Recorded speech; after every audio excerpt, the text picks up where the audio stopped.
Crown Prince, accusing him of complicity in torture in Yemen. The Legal Centre for Rights and Development says the prince, who's Saudi Arabia's defence minister, is responsible for attacks that hit civilians in Yemen. Well, to get more on this, Cyril Payen is one of the rare journalists who've been able to access Yemen during this ongoing civil war. I mean, talk us firstly, Cyril, what's it like on the ground in Yemen currently?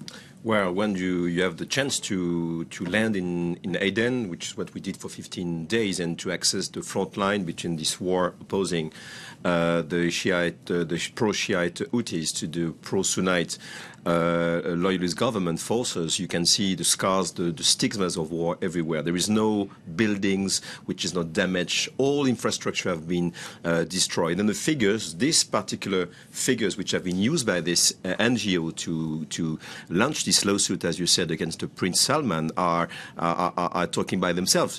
We're talking about nearly one strike bombardment every 90 minutes for the past 3 years, led by the Saudi coalition bombardment on Yemen. 10,000 dead, maybe nearly 50,000 people wounded is what you actually witness when you just very briefly after landing in Aden in Yemen. All right, so that lawsuit has been filed with the Crown Prince here in Paris today. He'll be holding talks with President Macron today.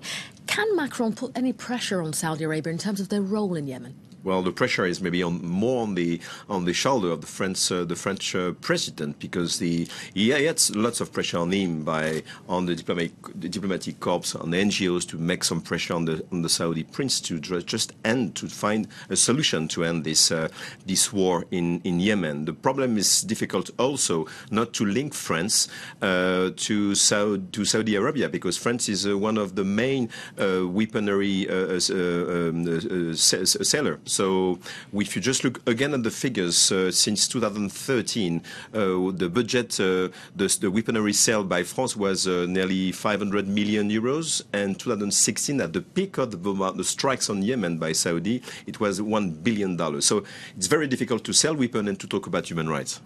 Okay, Cyril Payen, thank you for that update.